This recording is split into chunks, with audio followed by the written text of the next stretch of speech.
Hey everybody, this is Perch.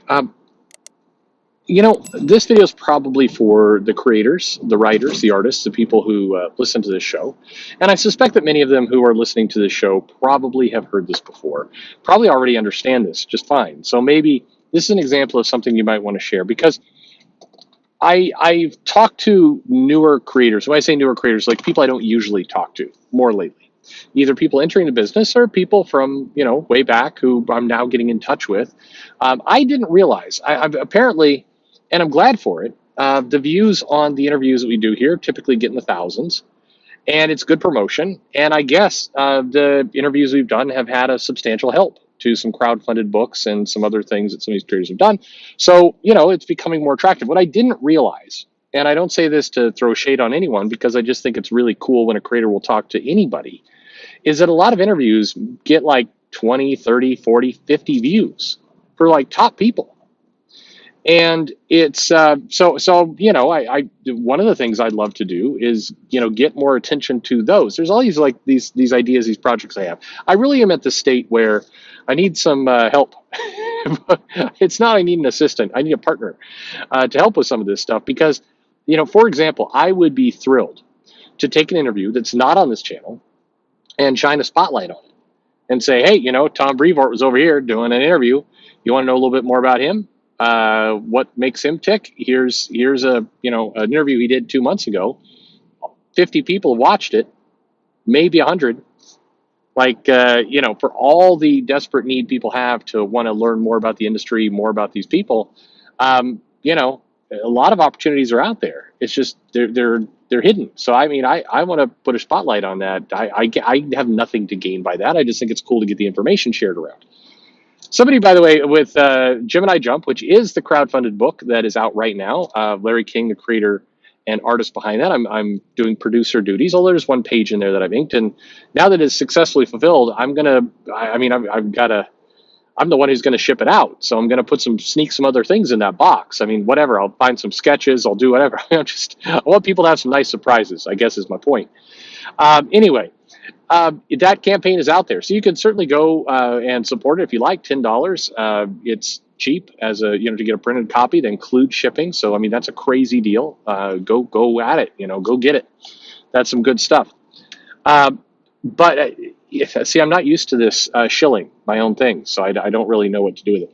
My point here is we did this campaign, and I got all these comments that I apparently now.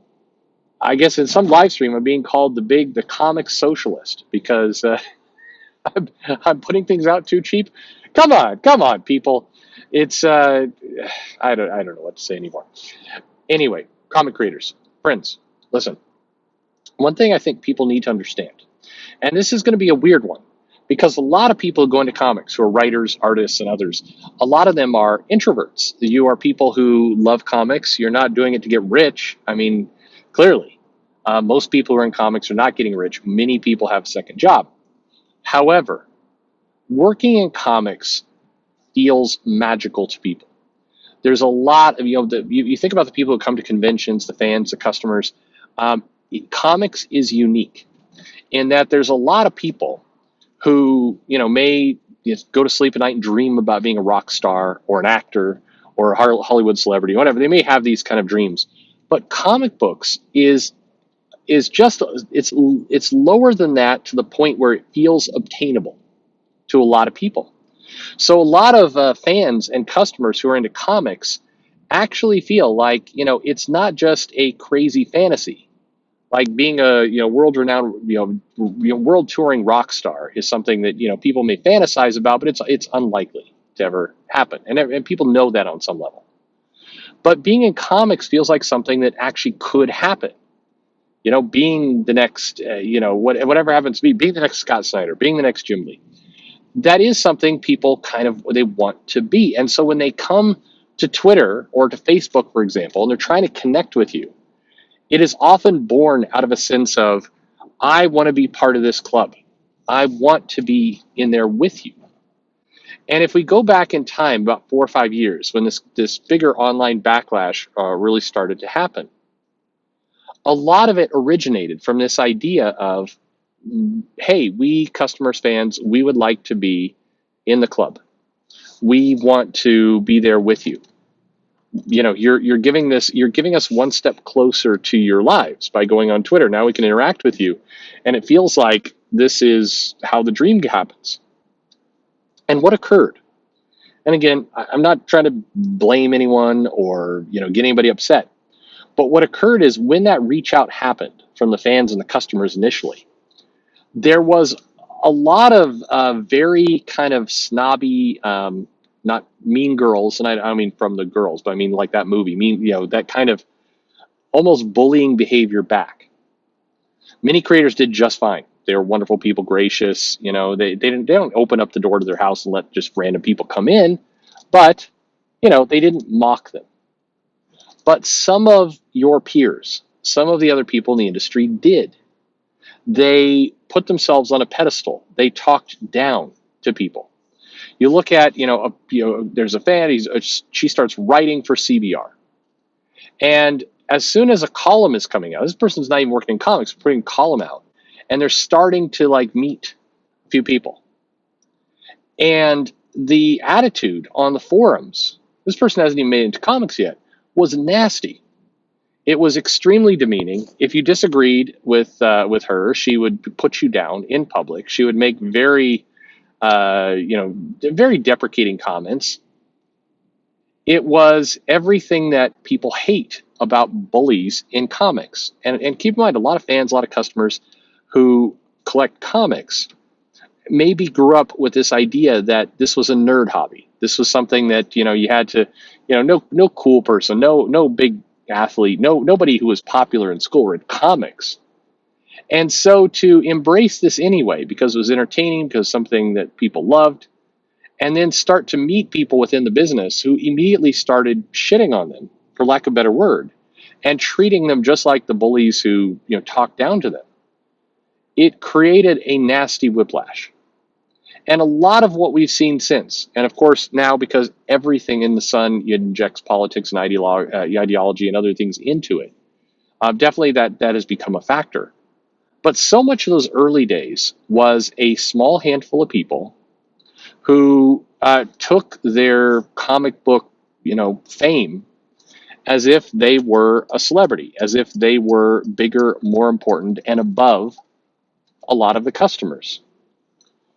And you could, by the way, you may be listening to this and you may be disagreeing. And if you're disagreeing, saying, I've never seen that, cool. If you've never seen that, then one of two things. Either that's not you, which is great, or, you need to look in a mirror and really do some soul searching. Maybe it is, but this went on. You're just going to have to trust me. If you trust me on nothing else, trust me on this. There was a pretty bad behavior back to customers that was, I'm better than you type behavior. And as a result, it was like people with a very, thin trigger who were used to being kind of bullied and talked down to. And then to get close to the industry, to get to this place where you're starting to kind of be part of it, and have that happen, have people talk down to you from people you idolize, people you actually wanted, and then worse, some of these people, like the aforementioned kind of CBR writer, who was nasty on forums and was extremely rude to fans, to customers. Then she later gets promoted, starts working in comics, and takes that attitude with her. And so one of the things, and this is normal, by the way, creators, is if you're on Twitter and you're talking to each other, like you go on there and it's very hard to get Donnie Cates to respond to you on Twitter. But if you're, say, Mitch Gerards and you tag in Donnie Cates will respond to you, because there's this attitude within comics that, we do have to network amongst ourselves. We do have to, chat with each other, and and of course this is somebody in the business. This is not unusual, and it's not wrong. If you work in a company, if you work for Google and you run into somebody else who works for Google, you're probably going to be polite to them. You're going to be like, oh, you work for Google too? Oh yeah, me too. What are you up to? And there's some natural conversation, as opposed to some random stranger who might just show up and start talking to you, and you're going to be like, who are you? I don't really know who you are. It's people within the industry, they want to network with each other. That's normal. But what a lot of the fans and the customers see is, at times, people who are very, demeaning to a lot of fans. They talk down to a lot of fans. They seem to joke and play around with each other, like Kevin McGuire may make a comment about how I don't know, Tom King looks old. Like, oh man, yeah, you're looking terrible these days. They're in the industry; they're just having banter with each other. Fans and customers watching this will go, "Oh, can I make the joke too? I love comics. Yeah, Tom King, you look old." And then Tom King blocks that person. That's actually a true story. I don't know about the Kevin McGuire part, but the Tom King part, that's a true story. It wasn't me.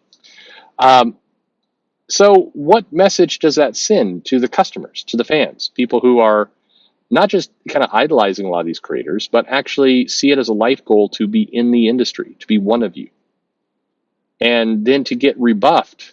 It feels like a very aggressive rejection. Now, keep in mind, I'm not saying this to shame you. I'm not saying this to say, oh, you're all bad. And I do think there's absolutely a lot of videos and a lot of blogs and a lot of people who have taken this, very dark turn and now just say completely nasty things to you because they feel, whether it's their pride is hurt or whether it's a political issue or whether they're just fed up. It's they're no longer your friends. They are no longer trying to network and get into the industry and be buddies. They would like to see you, it all burned down. But I guess the point I'm making here is that I meet people all the time who are coming into comics, and I hate this arc because I just, what kind of prompted this video is I just got a message, a DM from somebody, and I'm looking up the chain. And in 6 months, this person has gone to, hey, I'm starting to collect comics. I'm really excited. I love this. Oh my God, this House of X Powers 10 thing is amazing. I love Kickman. I'm working my way through. And now 6 months later, the person is full on Comicsgate, would like to see Marvel fold, hates a lot of these creators in 6 months. So what happened? How did this happen? Well, one of the ways is that this customer, this fan, was treated like shit by not a majority of comics professionals, not even 10% of comics professionals. Two people, two writers were nasty to this person, and it spoiled everything. I think this is a little bit extreme. I think that, I do think that people should, be able to ascertain the difference between a handful of jerks and the entire industry. And I think tipping over into everything must burn is crazy and too far. But this is how this kind of stuff happens. And so I guess my message would be, you don't have to change a thing, of course. Be yourself, be whatever you want to be. But understand that a lot of the people, when they first come to approach you, all they want to do is be part of the club. They see where you are at as cool, as special, as a place they'd like to be. They just want to be part of the party. I'm not saying you have to open up the door and invite them in. I'm not saying that, it's your responsibility to make sure everyone feels welcome. But it might be your responsibility to make sure you don't go to war with all of them. Be careful about kind of how you're rebuffing people. Remember those times when you were on the outside and trying to get into comics. And a lot of this energy and the enthusiasm and the kind of this excitement for comics it's people who want to be where you are. Keep that in mind before you talk down to people, before you, smack people around. I mean, I'm every now and then people forward me exchanges. I'm looking at an exchange between Heather Ontos and just some random fan. And she's being just outright nasty to that fan for no reason. This fan was not poking her, was not friends with the wrong people, wasn't mentioning anything triggering, just kind of, saying, hey, I here's something else, not arguing even. And she comes in with a full-blown mansplaining and thanks a lot, chum, and just a lot of very talk down to you crap. And it's her right to do it, of course. She can do whatever she wants. But why? Why do that to yourself? All you're doing is putting another sign around your neck that says kick me and inviting more people to come in and be pissed at you. If that's how you want to spend your days, I guess, mission accomplished. But why? What's to gain from any of this? It's very easy to just say nothing or pleasantly, like you would in real life if somebody met you in a convention, go, oh, thanks, and then move on. It takes effort to talk down, be demeaning, and be a dick to somebody. So maybe just don't. Or at least remember when you were in their shoes trying to get in, how would you have felt if, I don't know, Jim Shooter, Chris Claremont, John Byrne, Ann Nesenti, Louis Simonson, how would you have felt if they turned to you and be like, fuck off? John Byrne might have done that, in fairness. But why? Why would you do that? It, anyway, something to consider for what it's worth. Thanks for listening.